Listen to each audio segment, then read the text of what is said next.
Okay. Okay, so I want to come at this from a place of natural weight loss where, well, in order to do that, I've got to also explain what's out there now, things that people have tried, what options you have. I'm all about informed consent. Whilst I'm heavily anchored in natural medicine, I appreciate that it's not always going to get people over the line. And I get that. And sometimes it just also doesn't work. Either the advice isn't right or it's not what the body wants at this point in time. So I'm very open to everything that is in the person's value system and works for them. Now, if we just hone in on weight loss as a general topic, and I've been doing this for over 24 years in the clinic, people will come to me and we'll do sometimes a discovery call or we do Zoom calls now, and I'll say, what are you really after? They'll use the word weight loss, but I go, no, really, what is it behind the weight loss that you want? Because we identify with weight loss. We hear it all the time. We're highly attuned to hearing natural, weight loss or new weight loss strategy. The news scoops it up like they do cancer remedies. But what we are really after, and we're all women on here, I know we want to feel attractive. We want to be desirable. We want to be confident. And interesting, during menopause, we want to stay current. We don't want to become the old woman in the room. And I know because I'm in menopause, and when I speak to executives and other women in this space, they're like, I just want to still have value and not be put out to pasture. Now, I'm going to unpack what I know works from a natural perspective, and I'm really not down with this thing in America that's happening, which is faster, quicker. We're starting to use food as just an ends to a means to keep calories in our body, and we miss the whole essence of nourishment, which is to honor yourself with the best nutrition possible to bring out the best in your body. So I'm not too sure if any of you have come across me before, but I am very passionate about women's health. The top left, I've been in Nepal and other developing countries setting up birthing suites. I am a nurse by training, specialised in critical care nursing, ED, ICU. And I've always worked 6 days. I had 9 years in pharmaceuticals, got three kids, that's them on the left, down the bottom, and I've written 11 books. And most of them are in hormones. Because I found once I started looking at the world through hormone eyes, it just led to all these solutions that people hadn't really considered before. And yes, I've had a clinic, for want of a better word, a wellness centre, since 2002. And I really love working with people to get what they want. It's not about what I want. I know what I want for people, but it's what people want for them. And it becomes this team, people who have worked with me in the past. We just become usually great friends. And I have now two generations coming through. Kids of people I've seen, and now their kids have had babies, and it's just gorgeous. I do get asked to go on TV quite a lot to discuss the spaces in between. I've got a background in pharmacology and what you'd say mainstream medicine, but I'm heavily anchored in lifestyle advice, food, nutrition, and showing women how to bring out the best in themselves from a physical perspective. But it all starts with our heart and our head, to be honest. This book about your hormones, wait, it's your hormones. I put this out, maybe it was published about 4 years ago, and it fills in a lot of blanks. I'm not going to be talking just about hormones here, but if you have any questions, please pop it in because it often does come back to a hormone issue. And even your question about the extra inflammation and better sleep, I'm already thinking that sounds like high cortisol to me. Like this stuff is bread and butter, and I'll want to share as much as I can with you so you can, get some doors or some corridors of solutions open that you could explore. Now, when we talk about weight loss, I have been talking about this for years. I was actually involved with the FODMAPs, if you're familiar with that, down in Monash. I used to volunteer in the dietetic section. I've played a lot of sport at a couple of national teams as well. So I know the power of nutrition. What I've never been able to comprehend, though, is why we create more diabetics in this country than we fix. And I can tell you, I'm a nutritionist, trained at uni as a nutritionist, not a dietitian. And I believe, unfortunately, that dietitians have a lot to answer for. We know that the pyramid that was promoted for so long promoted really refined sugars and lots of carbs. We know everyone's got an individual need, but when we're creating 120,000 diabetics every year, then clearly the solution people are being presented with at the moment is the wrong advice. Not to withstand, I was looking in I was about to say the sugar aisle, the health aisle today in the kiddies aisle, and sugar is laced everywhere. And people don't really understand what's happening. We have legalized something called sugar and is the most addictive, damaging thing on the planet, and that pyramid promotes it. So this is, the thing with dieting is people feel they get cravings. Calorie counting just does your head in. You feel guilty having cheat days and use all these things, so you don't really feel like you deserve the best nourishment. I believe that food is this incredible, joyful space. It's like I'm a bit Italian, so it's like you come to my house, I feed you, I shower you with love through my cooking, and it doesn't look like a big fat stodgy throwdown pasta. It generally looks out like a colourful, vegetable rich, protein rich, omega-3 rich meal because that is what the human body needs. So when we start turning to things like injected drugs, I'm going to talk about them a little bit, surgery, making people calorie count and feel bad, or skipping meals, intermittent fasting, um, these, you know, protein shake replacements, fat freezing devices. They might work short term, but they're not sustainable. And there's a lot of guilt, a lot of money. And I just think I understand why people do it. They're desperate. But the true joy is actually doing it by understanding your body better.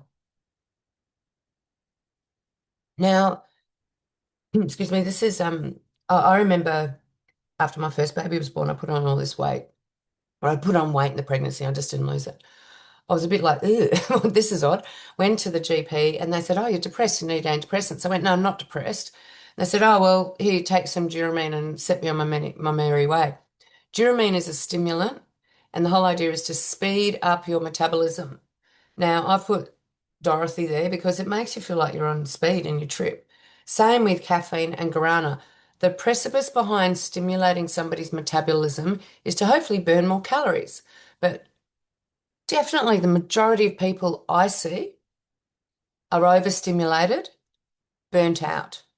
And the worst thing you can do is stimulate them more because what you end up doing is tipping them into an underactive metabolic state. And that will then crash your thyroid. So watch out if anyone suggests these things. Let's talk about well, they're not the white elephant in the room. I think everyone's pointing these things out now. And yeah, sure, there's Monjaro and there's another new one that's come out. They are not necessarily safer. And certainly the conversations I've been around recently, people are going, oh, they're much safer. They don't have the same side effects as Ozempic. I'm like, you've been lied to. And did anyone from the get-go tell you that Ozempic has a 1% cancer rate? Did anyone tell you that when you stop it, you regain all that weight? Did anyone tell you that in Australia? So sure, it might work, same as everything else does work in this space. But according to the TGA, and this is now out of date because I did this in the 5th of January this year, there were 26 deaths directly due to this drug in this country. Now, the TGA, yeah, I agree, Sula. The TGA is the alleged bipartisan governing body in Australia that approves drugs and is meant to monitor adverse events. So you can go there at any point. Just put in tga.gov.au. The website's up the top there on the left, and you can look up the any drug in Australia or device and see if there's been reports about it causing harm. Now, I've been in hospitals, ED departments, ICU for years, also in pharmaceuticals for 9 years. This system is so encumbered with paperwork, no one does it. So to even report that there's 26 deaths, let's say it's probably 5% of what's really happening. So these drugs are dangerous, they're not safe. Manjaro, the same. I did this, as you can see, the date. Have I still got the date on it? This is, I think, the same day, the 5th of January. There were 6 deaths. When you stop, and I've heard this from quite a few people now, you regain the weight. And the thing is because you're not resetting the habits in the first place or the hormone imbalance in the first place. So sure, these work on appetite pathways and GLP-1 receptor, the receptor agonist, which makes your brain feel like you're full, so you drop your appetite. There are plenty of natural things that do that as well and don't have the collateral damage. You may also, if you've been down this path or done some research on it or TikTok on it, heard about gastric sleeves. Now, duodenal switch and the bypass were kind of all the rage. So these are surgical interventions that are now in this country approved by Medicare, mind you, and it's called bariatric surgery, which is just relates to the gut. And the idea is, and I just find, I'm not going to hold back on this because I find it quite abhorrent. What they do is they slice out, I've been in surgery many times, they slice out two-thirds of your gut and they go, oh, well, we'll just toss that into the bin. Um, it's not frozen. If you change your mind, that's bad luck. And we'll just leave this person with a third of their stomach wall. And what happens is they have a reduced appetite, but they also have reduced absorption capacity. A lot of them end up going to a food advisor who says you just eat fruit. So they end up having yogurt. They end up with bone diseases. They don't get the joy. They're denied the joy from food. They still don't feel safe around food. They still want to eat lollies and stuff. It doesn't address the emotions of eating. Now, a couple of slides here on menopause. My one of my passion topics.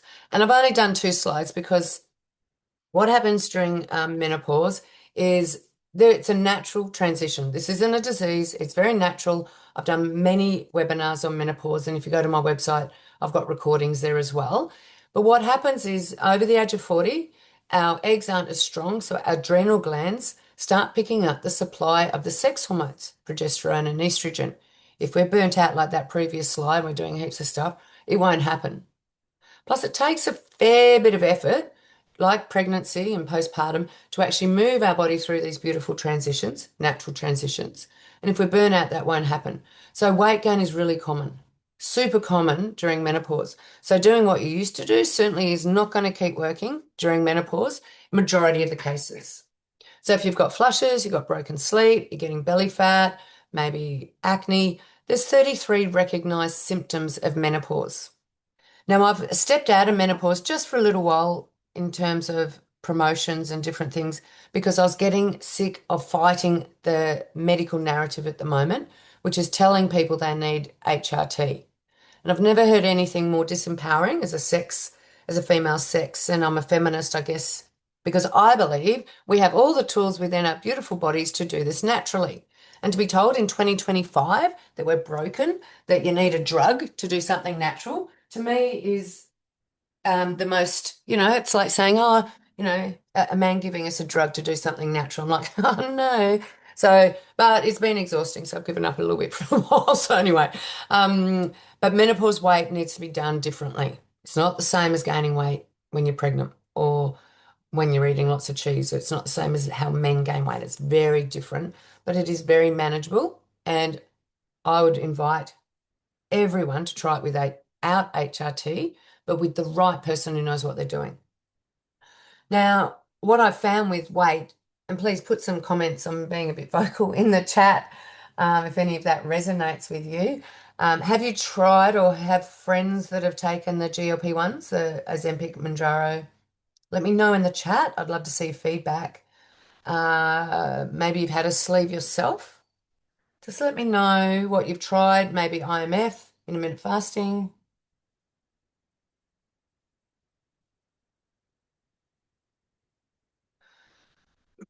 So just pop that in the chat. Now, what I was kind of alluding to that we don't gain weight when we are balancing our calories with our output. Okay, that's the most simple thing. And that's kind of how personal trainers work. We'll just, restrict your calories in so you can burn up more and you should be able to use your fat stores. Well, that's all well and good as an equation, but in reality, that often doesn't work. And there's many reasons why, because we've got hormone imbalances, metabolism issues, emotional eating. People don't even clock when they're emotively eating. They don't recognize that they're going to the pantry or that they've got chocolate bullets in the top drawer because they're in a space of denial. Now, overeating is so common. I'm guilty of it, especially, I know when I'm full, and sometimes if I'm enjoying, I'll just keep eating. Or this visual is really well done because it brings home this point. You tried OMAD, but by day 4 ended up overeating. Yeah, interesting. Thanks for that. I have several friends who are on Ozempic and are too scared to stop now because they know they'll put the weight on. They've lost so much muscle mass. Yeah, and that's really sad, Lindy, because it does distort the face, and we're going to see people now who've got crumbled up bones because muscle mass is so important to keep our bones strong. So effectively, what we've done is created almost, and it's not just a generational thing. 30, 20-year-olds are going on Ozempic. They're not going to have the muscle mass, so they're never going to get the energy reserves, and they're going to have a different experience of life to someone who's strong and retain their muscle mass. Send them after this, Lindy, send them my way because they need to step off it. And there's a way to do that, and they'll keep the weight down. There's a couple of little hacks I know that'll help them. But yeah, it's pretty. I just think people haven't been told up front what to expect, and now we do know what to expect, and they're still not being told.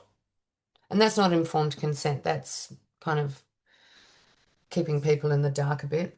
A friend did Ozempic and lost a lot of weight, but ended up in hospital tummy issues like gallbladder needing to be removed. Yeah, and we now know with Ozempic, if you go to the TGA website, blindness is a real thing. Pancreatic cancer is a real thing. Thyroid cancer is a real thing. Notwithstanding that 15 to 20% of people get gut upset, like just diarrhea, urgency, that sort of stuff. That's kind of considered the normal. But then the adverse events are horrific. I don't think it's worth it.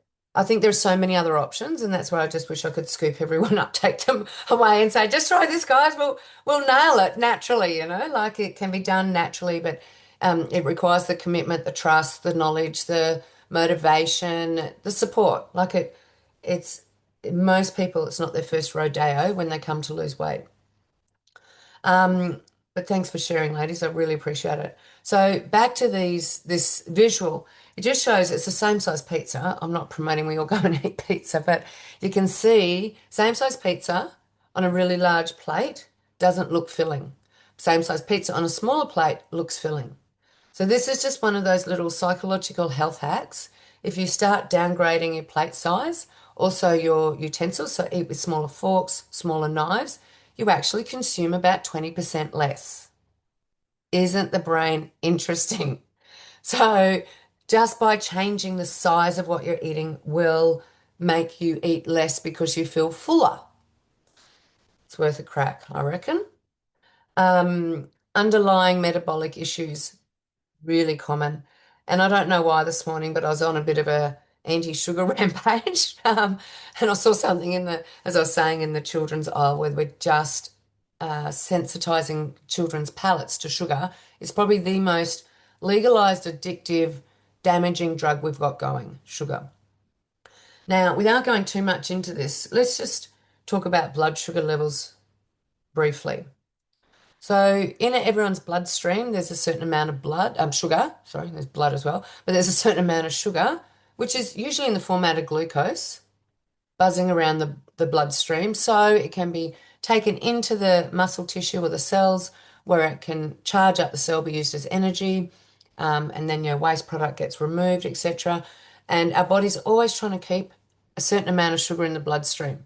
And in Australia, it's 3 to 7, 3.5 to 7. Everyone's got their own independent threshold. But we know when people start bouncing up, like 7, 8, 9s, that they start getting anxious, that they might be jittery, they might get headaches, and they start to make fat. Because too much sugar building up in the bloodstream is very agitating on the brain. So the body flicks into this process called lipogenesis, lipofat genesis to make. So it starts making fat when our blood sugar or the level of the sugar in our blood goes too high. It also does, mass dump of insulin at that point because it wants that sugar out rapidly. So it squirts out all this insulin from the pancreas that will go and grab those glucose cells, hopefully, and take it into the cells. And then we get what's called a rebound blood sugar drop. And when our blood sugar drops, and it's very different for every person, but let's say around about 3, most people start feeling anxious. Some people shake. Some people get headaches. Some people get blurred vision. Some people just get shitty and cranky. It's called hangry. Excuse my language there. And they can't concentrate. So they start dithering around and jumping from task to task. And interesting, they start to crave carbohydrates. So they crave, oh, I just need a chocolate. Oh, I just need a coffee. Oh, I just need something, because their body is signaling to them that their blood sugar is low and they need to get out of that danger zone. So they'll go and they might be healthy. Well, this person in the red could have been really healthy. Woke up, fruit salad, juice, coffee, whatever, go to work, drops down, lunchtime. Oh my gosh, I need something else. I'll go and get an apple. Up it goes again, another coffee, boom, down it comes again. By lunchtime, they're looking for sushi, pasta, quick fix, sugar hit. Boom, boom, boom, boom, boom.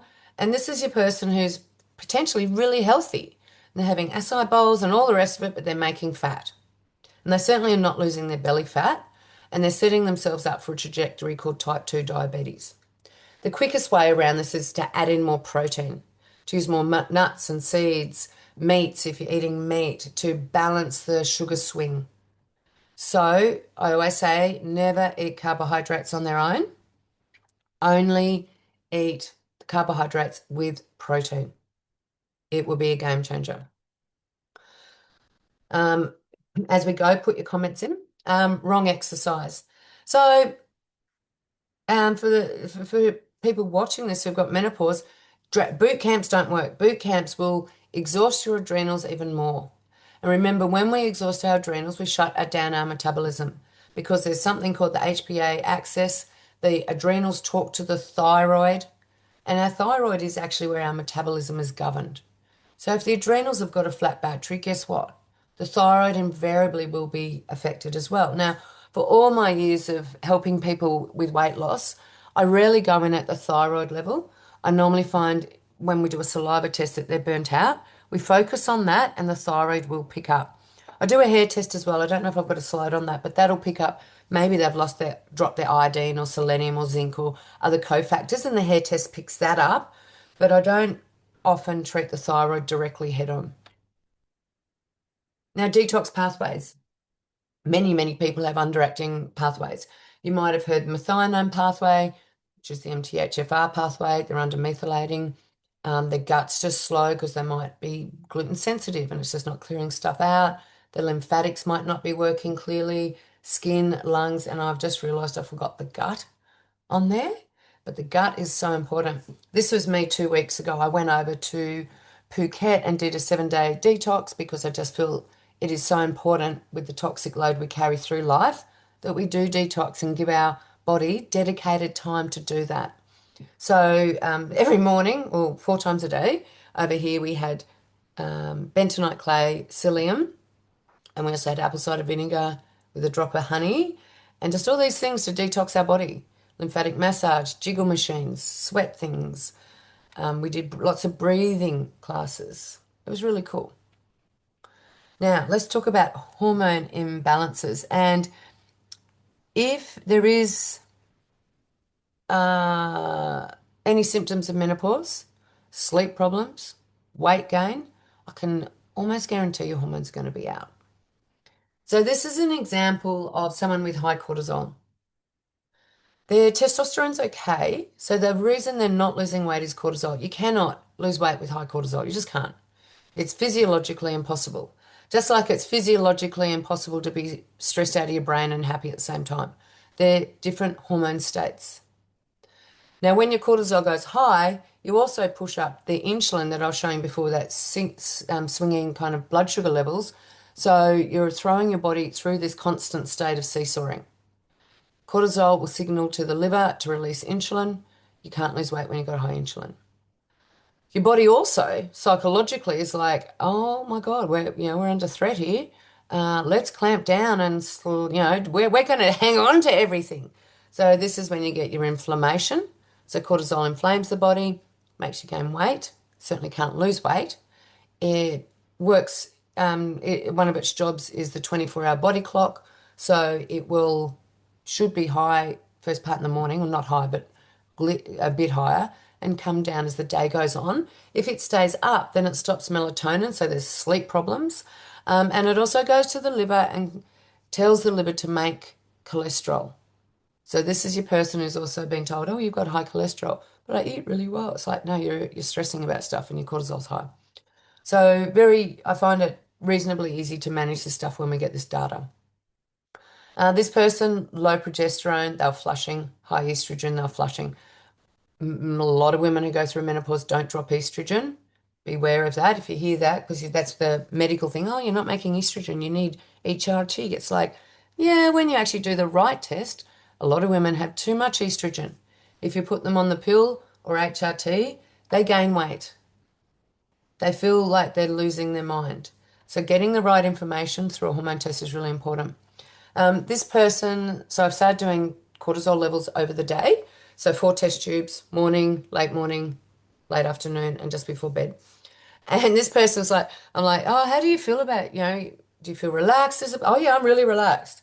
And I got these results back. I go, do you want to reassess how relaxed you are? Like, this is crazy high cortisol, high blood pressure, weight that won't shift, jittery, can't sleep. And this is why. So once we get these results, it just is a game changer for people. Fertile women often will bump their testosterone up. So that's a condition called polycystic ovary syndrome. It's also very common for girls with endometriosis to have high testosterone. You can see here the testosterone is not in the red, but I guarantee this person can't lose weight. A couple of reasons. They've got high cortisol, they've got high testosterone, and you also can't lose weight if you've got high estrogen. This is actually your classic endometriosis picture. Once again, do they need surgery? They need someone to show them how to, relax more, how to help their body get rid of the estrogen that's built up, how to not bump your cortisol up because it's such a dynamic hormone, how to breathe, how to enter the day feeling like you've got this. So if you know friends that have endo or PCO, I've got a best-selling book in that space. Um, the answer lies in education and getting this info, and then they can go on and have babies and have a really normal life. High estrogen, as I was saying, very common. This potentially was a flushing sort of person, low progesterone, but the high estrogen, fat itself, adipose tissue, actually creates estrogen. So it becomes this double whammy. And if people want to lose weight, they'll often find they're working against high estrogen levels. So that's when we've got to make sure that they're pooping every day, that their liver is detoxing estrogen metabolites. There's a couple of foods like broccoli that's very good for helping the liver do that. There's other foods as well that really help our body keep on top of estrogen. And this happens for guys as well. Guys produce estrogen. And this was a guy who saw me, he was 35. This was, I think it was last year actually. He had fatty liver, 35-year-old fatty liver, couldn't lose weight, and he was really depressed, and sleep was just non-existent. We did his saliva test. He had really high estrogen, as you can see. It should be about, say, 5 in men. His was 22. And that's because he was carrying weight, but also he's quite anxious. So low testosterone was probably being spun into estrogen. Guys have, it's called aromatization. Won't go into it too much here. But we worked together for 3 months, couple of supplements, changed some food around. This was him after 3 months. The estrogen was down, the depression was gone. He had a sense of purpose back again. His liver, fatty liver, started to reverse, and he started to feel like a man again because his testosterone was coming up. So if, like, this is the thing I was saying before, to lose weight is actually, you've got to bring a lot of things together. It's the It's the information about your body that you haven't had before. I'm a very pro let's go find out what's happening at a hormone level. Blood test isn't the way to do it. Blood testing for sex hormones and stress hormones is quite misleading. It's okay for blood sugar levels. You can do a glucose tolerance test. You can do other things there, continuous blood sugar monitoring with a CG little device you stick on your arm.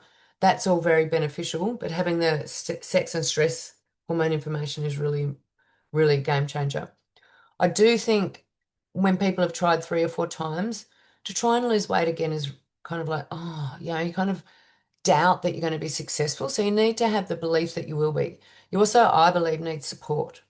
So whether that's a PT or a girlfriend that you pick up, you start walking with, or someone like me, locking into regular touch-ins definitely keeps the momentum up. I've got a business coach at the moment because it's just reassuring to know I'm not doing it alone. And I bounce things off him, and he has the perspective to sit back and go, no, that's a dud decision. Don't do that. I go, okay, thank you. So it's worth the weight in gold for me not to repeat the same mistakes in business. And I believe in the same in health. It's worth the weight in gold to have someone who goes, I know that's right for you. And they keep you on track. Um, this is something I've put together with all that accumulation that I know works because I've been recommending this stuff in here for years. And basically, it includes eating plans, happy female formula, and a session with me. So these eating plans, they work. I've got this week, I think 3 people have started them on Monday. They're already have lost puffiness. Now, as a nutritionist, I make sure that it's not calorie counting, it's not thousands of different ingredients. Like I love Jamie Oliver and I love cooking, but to do that when you've had a busy day at work, it's a lot of work. So these recipes are really easy. They're just a fallback. Some people don't need them. Some people are fairly confident, but they're gluten-free and they're dairy-free. And so they're a nice resource to have. They're online, they come out each week. The second part to this is these hormone insights and the aha moments people get. So there's 5 modules, and we'll talk about stress, why this happens, values alignment, and if the effort's put in, the changes are remarkable. But I think the really big thing that comes out of this is you get a strategy call with me. So we spend 30 minutes going through your weight loss journey, seeing like if you've got questions about things, if supplements are an issue for you, you might be thinking about doing Ozempic or whatever it might be, we can actually be really specific because it's a consultation. Now, you get all of that, and I'll go through your supplements. We'll come up with a short-term plan. If you want to do a hormone test, we can talk about that at that point. Um, so you can get that online and it's normally that's how much it would come to. But I've been doing it as this webinar special, so it's actually cheaper to buy this at the moment than to come through me with my normal 30-minute session. But I'm just going to pop that link in the chat. And what I'd like you to do is just touch on that in the chat just to see if that's working for me or working for you, I should say. So just double click on it and see if that opens up. And it really is a blueprint for you to start getting underway. And the session with me is, we try and get the motivation, see what the obstacles have been and where the lowest hanging fruit or the easiest path or the path of least resistance for you lies. And sometimes it's really hard to determine that when it's you trying to navigate it. So if you could just double click on that link and let me know in the chat if that's working, that would be amazing.